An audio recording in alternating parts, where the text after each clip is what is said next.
네. 자, 이번 시간에는 우리가 부가가치세의 기본 개념과 그리고 과세 대상 그리고 공급 시기까지 공부한 부분에 대해서 정리하는 문제 풀어보도록 하겠습니다. 우리 교재의 그 유형별 연습 문제 부가가치세 쪽으로 준비해 주시고요. 보니까 14문제, 그 다음에 14문제, 28문제가 있네요. 28문제 홀수로 한번 풀어보도록 하겠습니다. 자, 1번.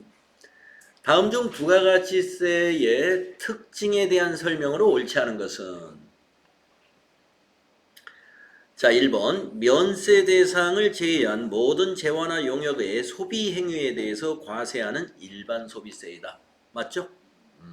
자, 2번. 납세 의무자와 담세자가 일치하지 아니하는 간접세이다. 맞습니다.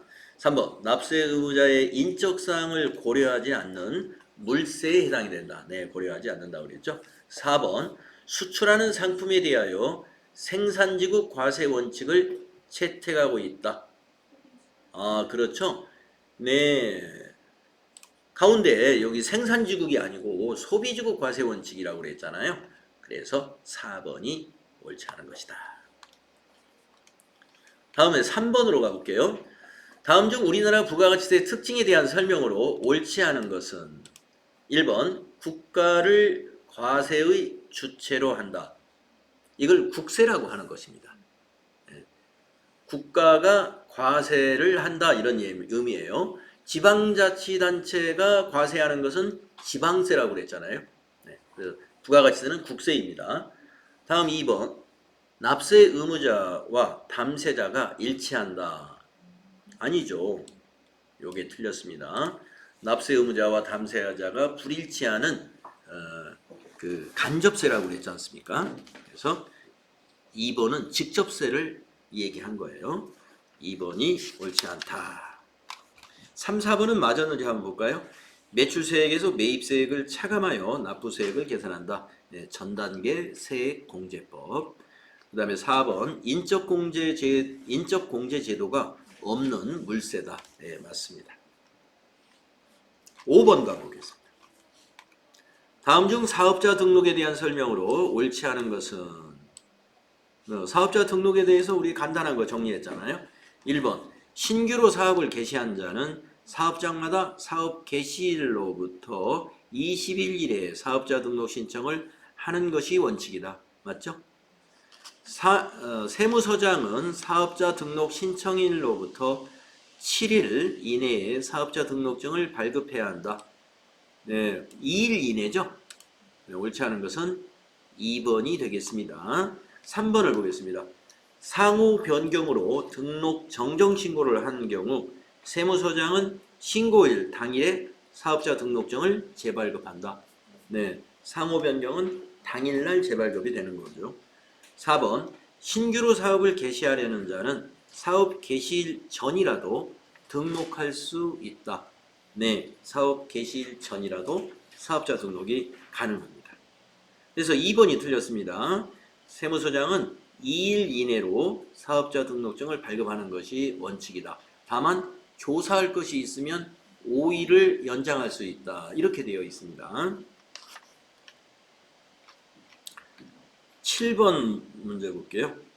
부가가치세의 사업장에 대한 설명으로 옳지 않은 것은? 네, 우리 사업장에 대해서 배웠죠. 1번. 부가가치세는 사업장이 둘 이상인 경우 주사업장에서 총괄하여 신고, 납부하는 것이 원칙이다. 여러분, 원칙은 사업장별로 납부하는 것이 원칙입니다. 그래서 이거 틀렸습니다. 그리고 이 총괄납부 제도는 납부를 총괄하는 것이지 신고까지 총괄하는 것은 아니에요. 그러니까 총괄납부 제도를 만약에 설명을 했다 하더라도 신고까지 총괄하는 것이 아니기 때문에 납부만 총괄하니까 그 부분도 틀렸고요. 우리가 원칙은 총괄납부가 원칙이 아니고 사업장별로 신고 납부하는 것이 원칙입니다. 그러면 2, 3, 4 맞는가 봅시다. 무인 자동 판매기를 통한 사업은 그 사업에 관한 업무를 총괄하는 장소가 그렇죠. 무인 자동 판매기는 총괄하는 장소를 사업장으로 본다고 그랬죠. 네. 그다음에 3번. 제조업의 경우 최종 제품을 완성하는 장소가 사업장이다. 맞죠? 네. 그다음에 4번. 제품의 포장만을 하거나 용기에 충전만 하는 장소는 사업장으로 보지 아니한다. 맞습니다. 우리가 대형 포장을 소포장으로 이렇게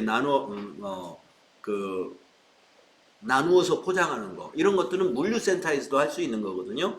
그러한 시설을 갖춘 곳은 우리가 사업장으로 보지 않는다 그랬습니다. 그래서 포장만 하는 곳은 사업장이 아니다.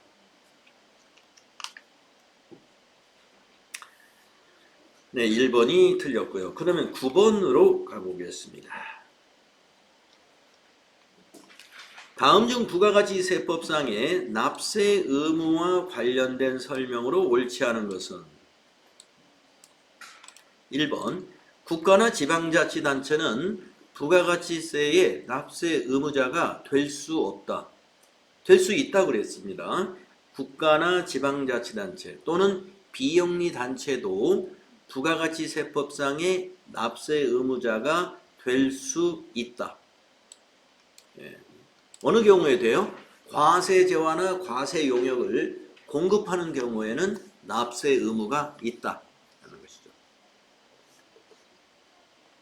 그러면 2, 3, 4 맞는 거니까 한번 읽어봅시다.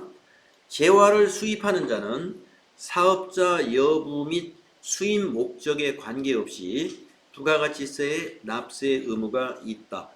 맞아요. 재화를 수입하는 자는요, 무조건 부가가치세 납세 의무가 있습니다.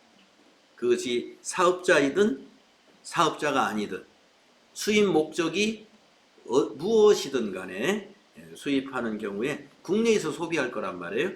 그래서 사업자가 수입을 하든 개인이 수입을 하든 또 수입 목적이 무슨 목적이든 과세한다. 다음에 세 번째, 면세되는 재화와 용역을 공급하는 자는 부가가치세 납세 의무가 없다.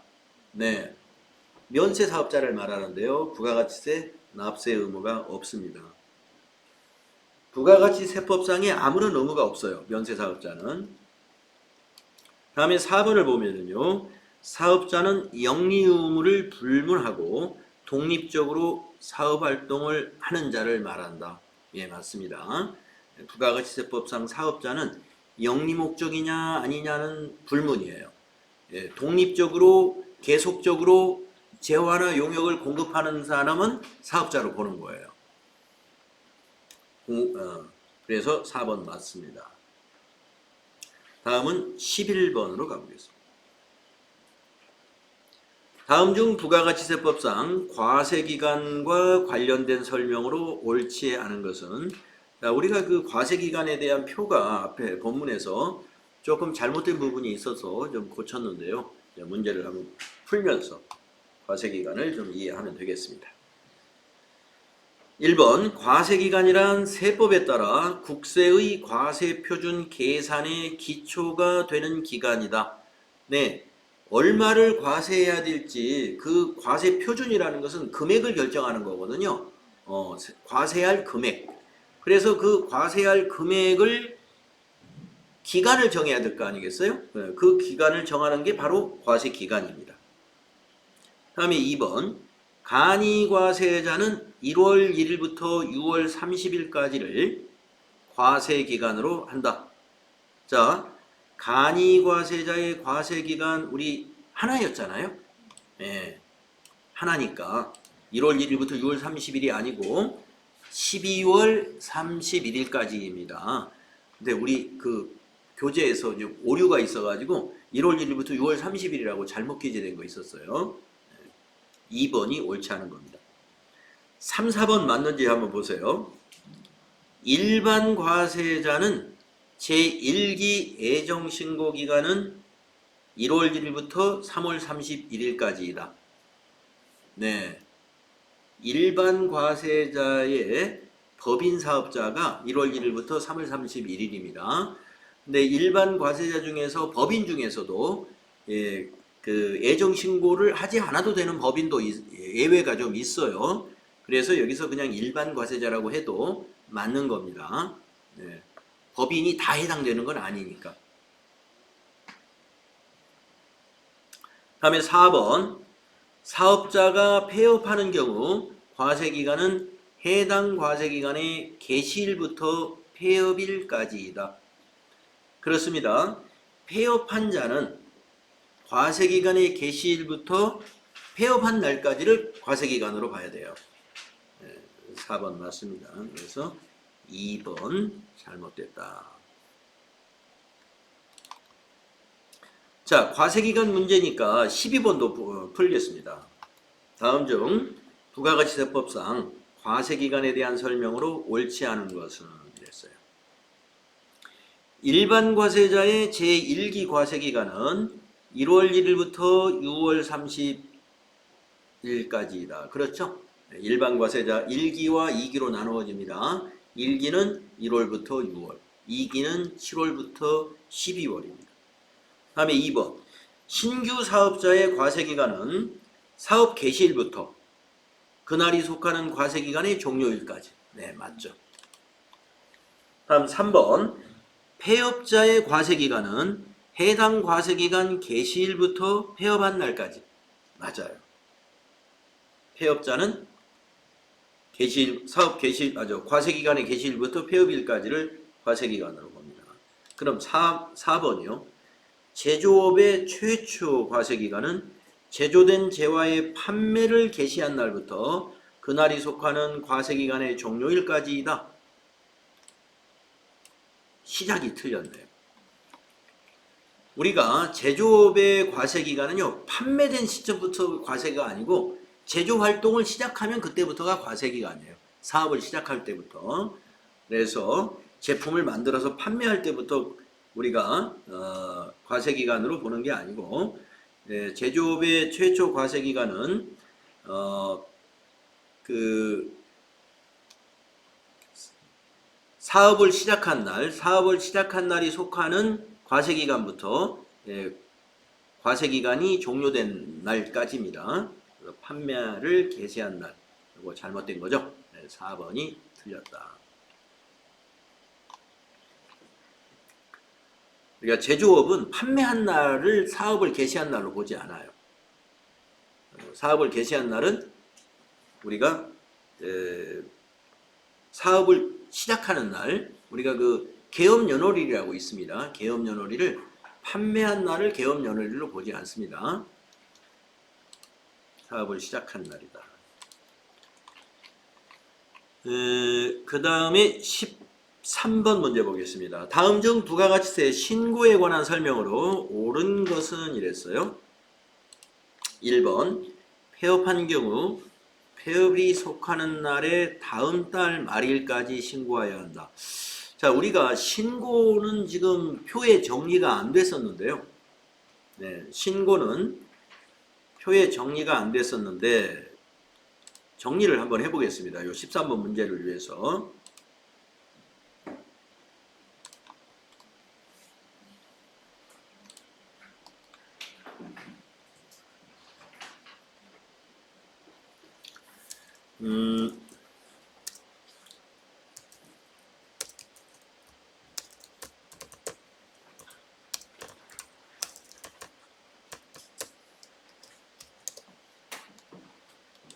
자, 요거는 이제 과세기간이잖아요. 과세기간을 정리를 했는데 신고기간을 여기다 한번 적어볼게요.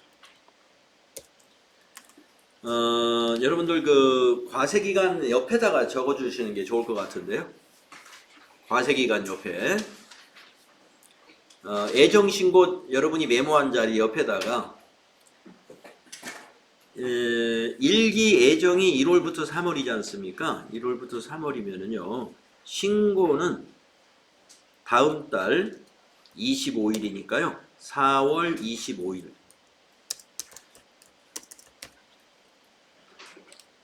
과세기간 종료일의 다음 달 25일입니다. 그러면 1기 확정은 며칠일까요?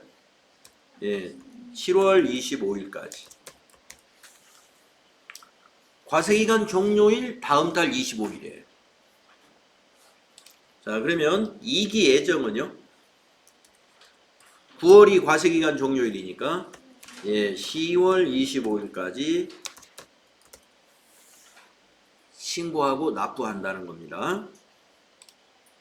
자, 10월부터 12월까지는 한 해를 넘겨야 되겠죠?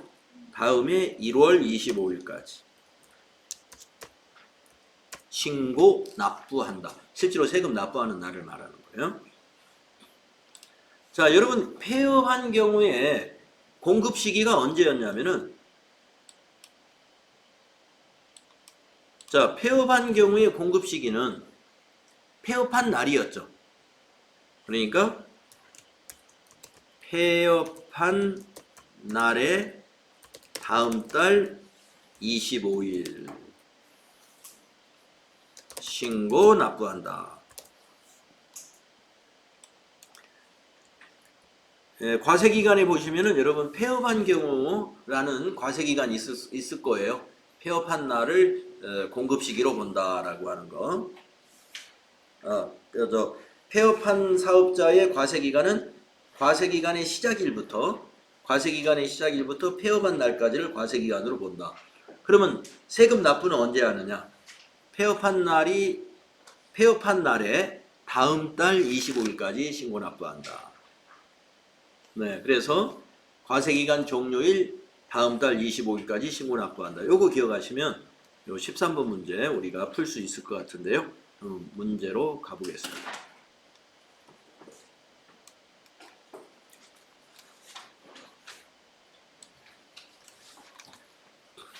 자, 옳은 거 13번 문제 찾아보겠습니다. 1번 폐업한 경우 폐업일이 속하는 날에 다음 달 말일까지 신고해야 한다. 이거 틀렸네요. 말일이 아니고 다음 달 25일까지입니다.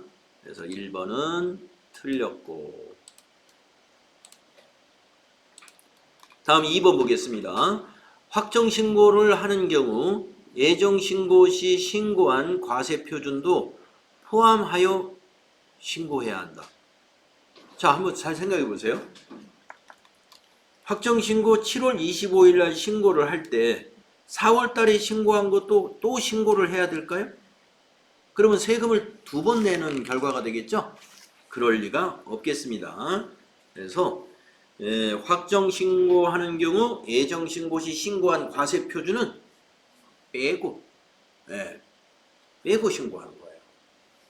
그래서 포함하여 신고한다. 이거 잘못됐죠.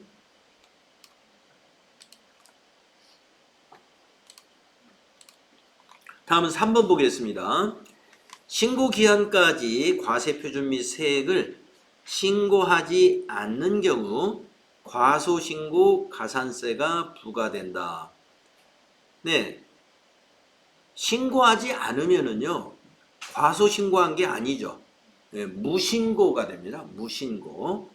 그래서 우리가 이제 가산세 부분은 원래 FAT 1급에서는 가산세 부분까지는 안 나오는데 요건 좀 알고 계시면 좋을 것 같아요. 신고 기한까지 신고를 하지 않으면 과소신고 가산세가 아니라 무신고 가산세가 붙어요. 그러면 과소신고 가산세는 언제 붙느냐? 언제 붙을까요? 신고는 했어야 돼요. 신고는 했는데 누락된 게 있으면 나중에 과소신고 가산세가 부과되겠습니다. 그러면 4번이 맞았을까요? 한번 보겠습니다. 직전 과세기간 공급가액 합계액이 1억 5천만 원 이상인 법인사업자는 예정신고 기간이 끝난 후 25일 이내에 예정신고 기간에 대한 과세표준을 신고해야 한다.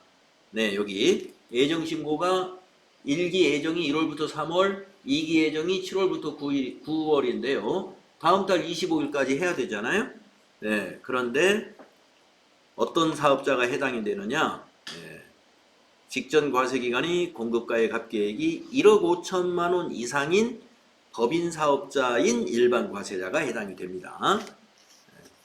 그래서 예정신고기간 끝난 후 25일 이내에 예정신고기간에 대한 과세 표준을 신고해야 한다.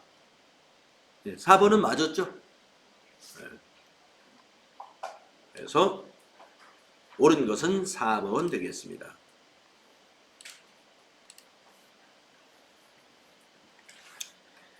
그러니까 법인 사업자 중에서 직전 과세기간의 공급가액 합계가 1억 5천만 원 미만인 경우에는 고지납부한다고 우리 앞에서 정리했잖아요. 고지납부는 신고납부하고 차이가 있습니다. 고지납부는 세무서에서 고지서가 오면 세금만 내면 된다는 얘기고요. 신고해야 한다 하는 것은 매출세액이 어떻게 되고 매입세액이 어떻게 되고 세금계산서 합계표 부속서류 전부 만들어서 세무서에 신고해야 되는 거예요. 신고 업무가 필요하다는 것이죠.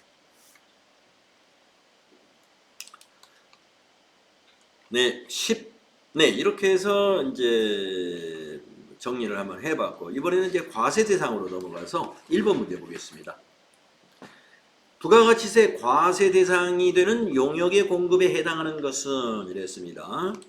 용역의 공급에 과세되는 걸 한번 찾아볼까요? 상가 임대 과세죠.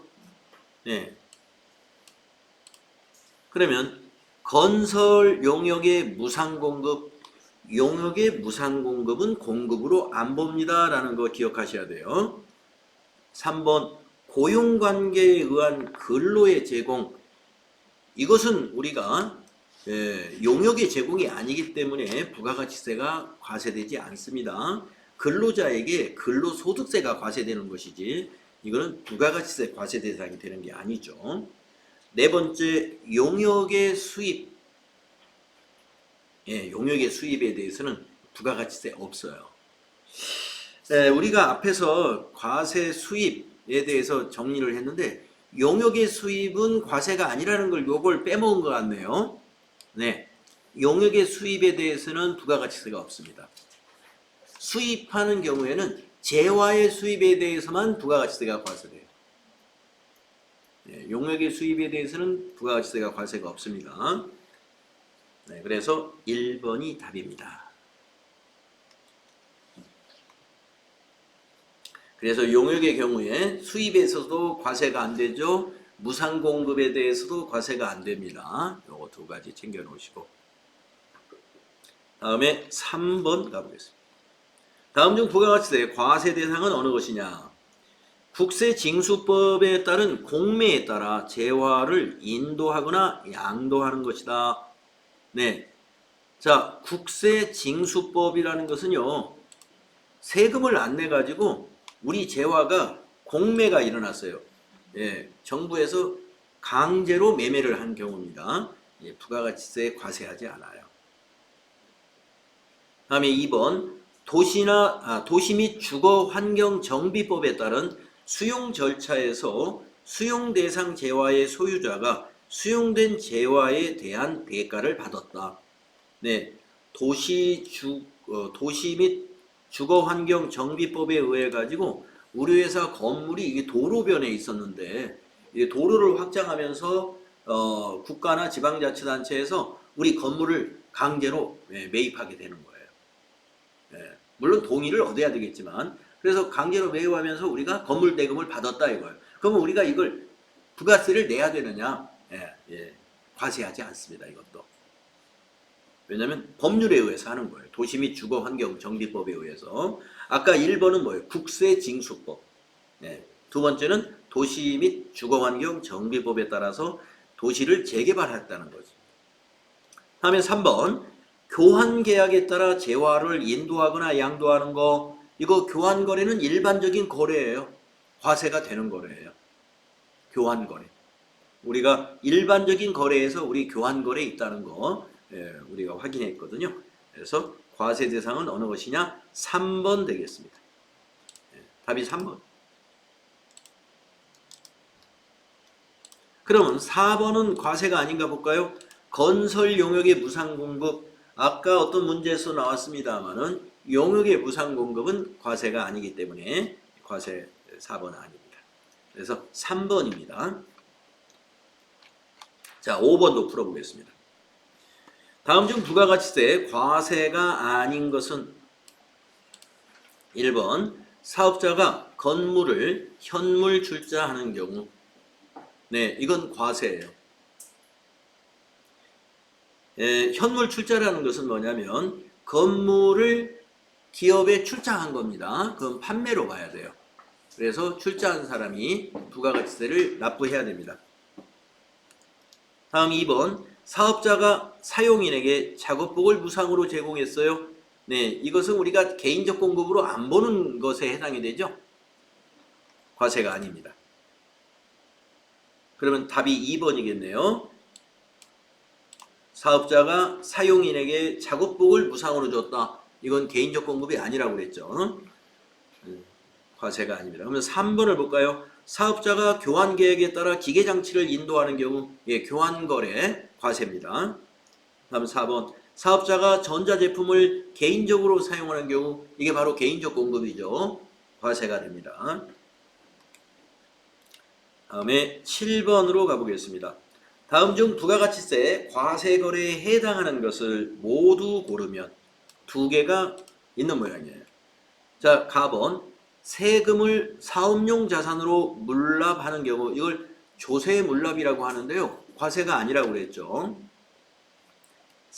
나번 소형 승용차를 중고차 매매상에게 유상으로 처분했어요. 과세죠? 네. 과세 되겠습니다. 다번 양도담보의 목적으로 부동산을 제공했어요. 이건 공급이 아니라고 했죠. 담보 제공하는 거.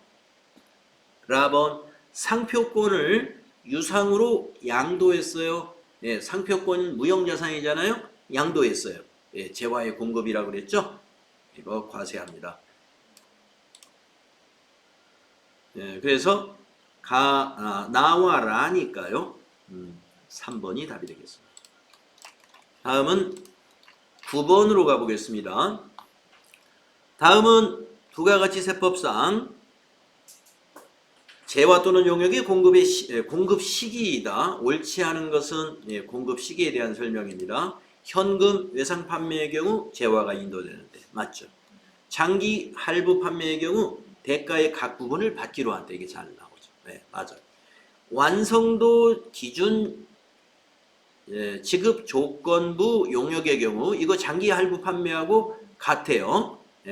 우리가 장기 할부 판매나 완성도 기준 지급 조건부나 그 공급 시기가 똑같아요.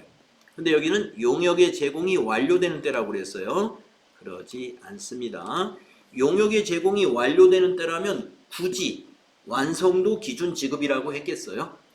완성도 기준 지급은 대가의 각 부분을 받기로 한 때 장기 할부 판매하고 공급 시기를 같게 합니다.